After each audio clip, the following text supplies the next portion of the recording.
a Roman emperor's private diary, a slave's profound teachings, letters that changed the course of history. What if I told you that the secrets to handling every challenge in your life were written over 2,000 years ago, and most people will never discover them? By the end of this video, you'll know exactly which 7 books hold these life-changing secrets. But here's the thing, book number 3 on this list, it literally saved my life during my darkest moment. Stick around to find out why. Introduction. Look, I get it. You're probably thinking, great, another book list video. But here's what makes this different. These aren't just books. They're psychological weapons that have been tested by emperors facing assassination, slaves enduring torture, and modern warriors in the heat of battle. I'm going to show you 7 books that will fundamentally change how you respond to stress, failure, and uncertainty. And if you stay until the end, I'll reveal the one practice from these books that eliminates 90% of your daily worries. I promise it's simpler than you think. So if you're tired of feeling overwhelmed, reactive, or at the mercy of your emotions, this video is for you. Pain point/need. Here's the brutal truth about modern life. We have more comfort, technology, and opportunities than any generation in history. Yet anxiety and depression rates are skyrocketing. Why? Because we've lost something our ancestors had: mental resilience. We've become soft. Every minor inconvenience feels like a catastrophe. A critical comment ruins our day. Traffic makes us rage. Our phones dying feels like an emergency. Meanwhile, people 2,000 years ago were dealing with plagues, wars, and literal life or death situations. Yet they found ways to maintain inner peace and mental strength that we can barely imagine today. The Stoics figured out something we desperately need to relearn: how to be unshakable in the face of chaos. And lucky for us, they wrote it all down. So let's dive into these 7 books that will rewire your brain for resilience. Starting with number 7, Development, the 7 books. Book number 7, The Daily Stoic by Ryan Holiday. We're starting with The Daily Stoic because it's your gateway drug to ancient wisdom. Ryan Holiday took 2,000 years of Stoic philosophy and made it digestible, 1 page per day.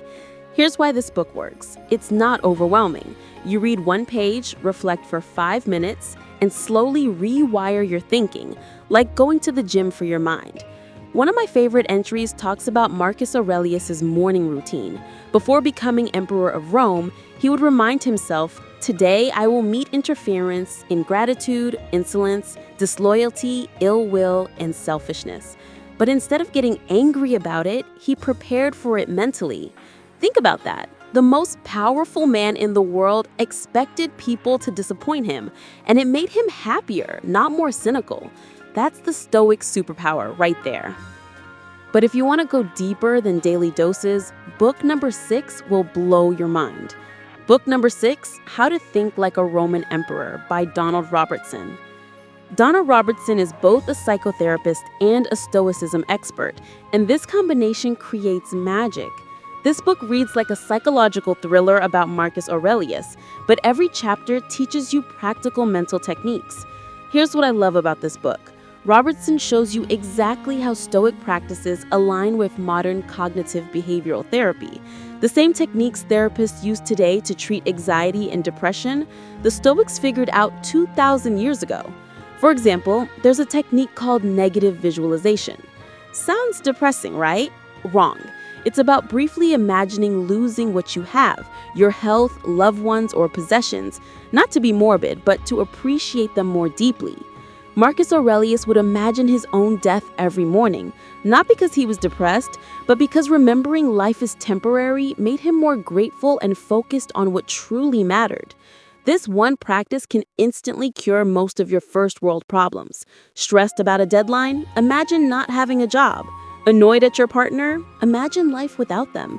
It's perspective medicine. But we're just getting started. Book number 5 bridges ancient and modern like nothing else. Book number 5, A Guide to the Good Life by William Irvin.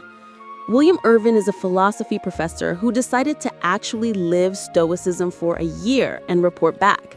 This book is his field experiment, and it's fascinating. What makes this book special is that Irvin doesn't just explain Stoicism, he tests it. He tried negative visualization, practiced voluntary discomfort, and worked on emotional resilience. Then he documented what actually worked. One of his most powerful insights, the trichotomy of control. Most people know about the dichotomy, things you can control versus things you can't. But Irvin adds a third category, things you have some control over. Take a job interview. You can't control whether you get hired. That's beyond your control. But you can control your preparation, attitude, and effort. That's within your control. The key insight? Focus your energy on the preparation and let go of the outcome. This simple mental shift eliminates so much unnecessary stress. You stop wasting energy on things you can't influence and channel all your power into things you can. Speaking of power, wait until you hear about book number 4. It's literally changing how Navy SEALs think about obstacles. Book number 4, The Obstacle is the Way, by Ryan Holiday. This book took one Stoic principle and built an entire philosophy around it. The impediment to action advances action. What stands in the way becomes the way. Translation: every obstacle is actually an opportunity in disguise. Sounds like positive thinking BS, right? Except this mindset has been proven in the most extreme circumstances imaginable. Navy SEALs study this book. Pro athletes swear by it. Why? Because it teaches you to see obstacles not as problems to avoid, but as training weights to make you stronger. Here's a story that illustrates this perfectly. In 1914, Ernest Shackleton's ship got trapped in Antarctic ice for almost 2 years. His crew faced starvation, frostbite, and almost certain death. But Shackleton reframed the disaster as the ultimate leadership test. He kept his crew alive through humor, optimism, and relentless focus on what they could control. Every obstacle became a chance to prove their resilience. The modern application? Lost your job? It's an opportunity to find something better aligned with your values. Relationship ended? Time to work on yourself and attract someone more compatible. Got sick? A chance to prioritize health and appreciate your body. This isn't toxic positivity. It's strategic reframing, and it works. But if you really want to understand how to apply this mindset, book number 3 will change everything. This is the one that saved my life. Book number 3, Discourses, by Epictetus. Epictetus was born a slave, physically disabled, owned by other human beings. By every measure, he should have been bitter, broken, and hopeless. Instead, he became one of the most psychologically free people who ever lived. 3 years ago, I was going through the darkest period of my life. Everything was falling apart. My business, relationships, health. I felt completely powerless. Then I picked up Epictetus's Discourses. The first line hit me like a lightning bolt. Some things are within our power, while others are not. That's it. The foundation of all mental freedom right there. Epictetus taught that we suffer not because bad things happen, but because of our judgments about those things. Your boss yells at you? That's external. You can't control it. But your reaction, your interpretation, your response, that's entirely up to you. This life-changing practice I learned is, before reacting to anything, ask yourself, is this within my control or outside of it? If it's outside of your control, practice acceptance. If it's within your control, take action without attachment to outcomes. This practice literally rewired my brain. I stopped being a victim of circumstances and became the author of my responses. Traffic jams became meditation time. Criticism became feedback opportunities. Failures became learning experiences. Epictetus said, "It's not what happens to you, but how you react to it that matters." A slave teaching emperors about freedom. That's the power of Stoic wisdom. Transition with intrigue. But if Epictetus shows you the philosophy, book number 2 shows you the psychology behind it. Book number 2, Letters from a Stoic, by Seneca. Lucius Seneca was Rome's richest man, advisor to Emperor Nero, and secretly one of history's greatest psychologists. His letters to Lucilius aren't just philosophy, they're a masterclass in human nature. What makes these letters special is their intimacy. Seneca is writing to his friend, sharing personal struggles, doubts, and breakthroughs. It's like reading the private text messages of an ancient life coach. One letter changed my entire relationship with time. Seneca writes, "It is not that we have a short time to live, but that we waste a lot of it." He breaks down how we lose time to the past through regret, to the future through anxiety, leaving almost nothing for the present. His solution? Time auditing. Track how you spend your days like you track money. You'll be shocked how much time you waste on things that don't matter, scrolling social media, gossiping, worrying about things you can't change. Seneca also introduced me to voluntary discomfort, deliberately practicing small hardships to build resilience. Take cold showers, sleep on the floor occasionally, fast for a day, skip the Uber, and walk. These aren't punishments, they're strength training for your character. But here's my favorite Seneca insight. Every new beginning comes from some other beginning's end.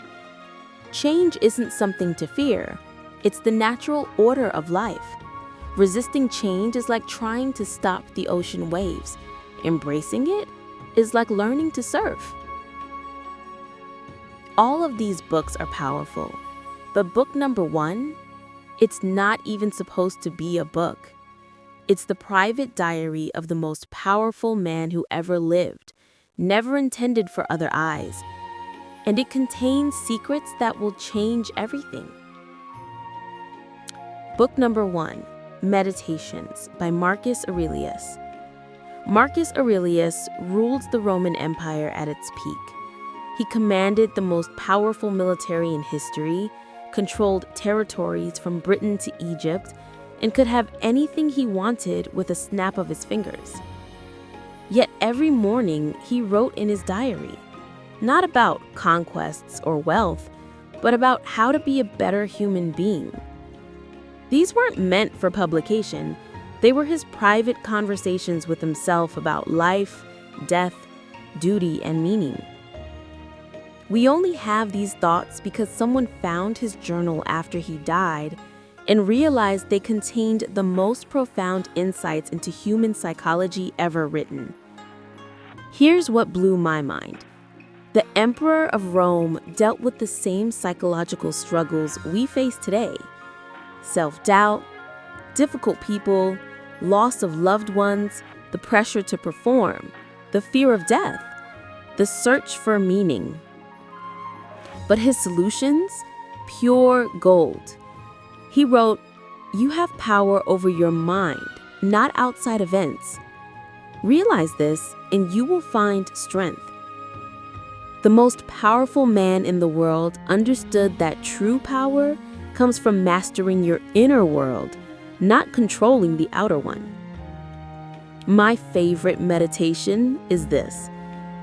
When you wake up in the morning, tell yourself, the people I deal with today will be meddling, ungrateful, arrogant, dishonest, jealous, and surly.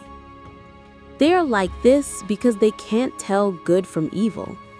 But I have seen the beauty of good and the ugliness of evil, and have recognized that the wrongdoer has a nature related to my own. Read that again. The Emperor of Rome expected people to disappoint him every single day. And instead of making him cynical, it made him compassionate.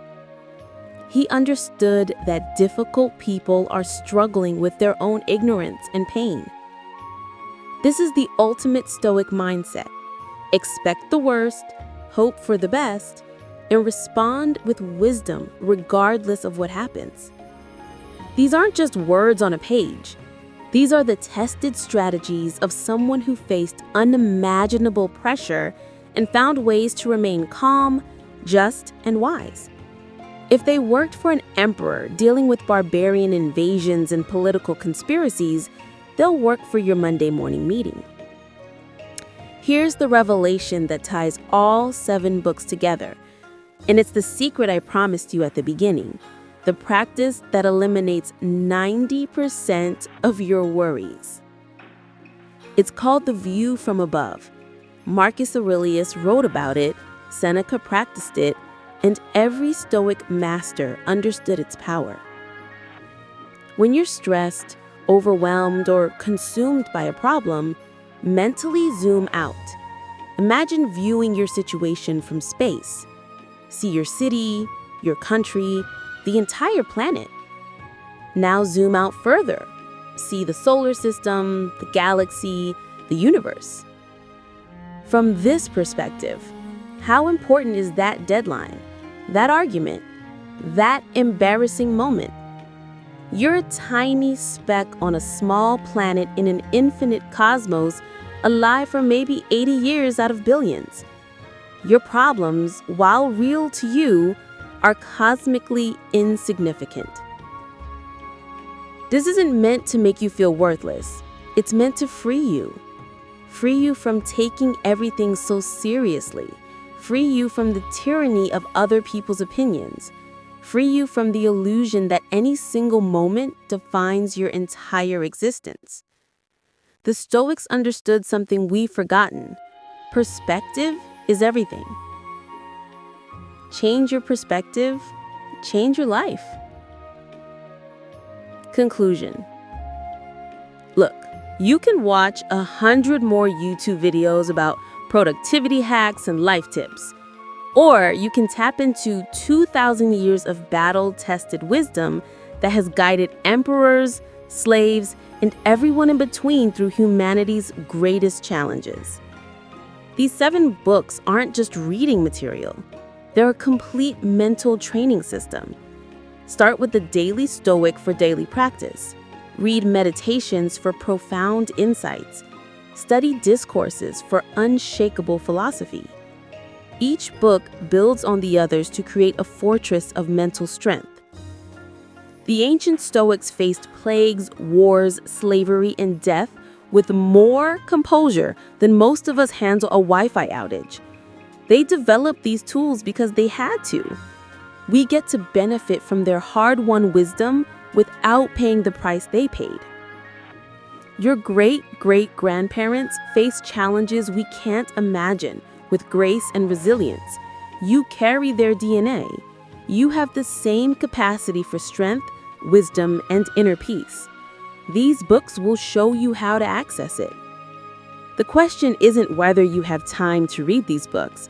The question is whether you have time not to. Because every day you don't have these mental tools is another day you're living below your potential, reacting instead of responding, surviving instead of thriving. If this video opened your eyes to the power of ancient wisdom, I need you to do 3 things right now. First, smash that like button. It tells YouTube this content matters, and it helps other people discover these life-changing books. Second, subscribe and hit the notification bell. I'm building the ultimate library of books that actually change lives, not just entertainment, but transformation. You don't want to miss what's coming next. And third, and this is the most important thing, comment below and tell me which of these 7 books you're going to read first. Better yet, tell me which Stoic principle you struggle with most. Do you get overwhelmed by things outside your control? Do you take things too personally? Are you afraid of change? Share your biggest challenge in the comments, and let's build a community of people committed to ancient wisdom and modern strength. I read every comment, and I'll help you guide toward the specific practices that will make the biggest difference in your life. Remember, the obstacle is the way. Your struggle